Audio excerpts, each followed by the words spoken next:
నమస్కారం. నేను doctor Nagarjuna, kidney specialist, Ashwini hospital, Yellareddypet. నన్ను తరచుగా అడిగే క్వెషన్, డాక్టర్ సాల్ట్ ఎంతకు తీసుకోవాలి?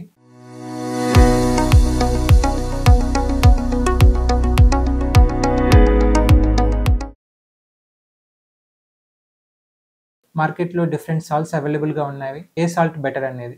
సాల్ట్ అనేది చాలా ఇంపార్టెంట్ రోల్‌ని క్రియేట్ చేస్తుంది. మనం సాల్ట్ అనేది చాలా తక్కువ మోతాదులో తీసుకోవాలి. అంటే 5 గ్రాములు ప్రతిరోజుకి. మార్కెట్‌లో డిఫరెంట్ సాల్ట్స్ అవైలబుల్‌గా ఉన్నాయి. Like Himalayan salt, rock salt, sea salt, pink salt అని. సాల్ట్ ఏదైనా దాంట్లో ఉండే కంటెంట్ సోడియం క్లోరైడ్. అది నార్మల్ టేబుల్ సాల్ట్‌లో ఉండే కంటెంట్ కూడా సోడియం క్లోరైడ్. మనం దాన్ని కంట్రోల్‌గా తీసుకుంటే ఆరోగ్యానికి మంచిది. సాల్ట్ అధికంగా తీసుకుంటే కాళ్ళలో వాపులు రావడం గానీ, స్టోన్ ఫార్మ్ అవ్వడం కానీ, గుండె మీద స్ట్రెయిన్ అవ్వడం గానీ జరుగుతూ ఉంటుంది. Himalayan salt, pink salt, rock salt ఇవన్నిట్లలో డిఫరెన్స్ ఓన్లీ కలర్.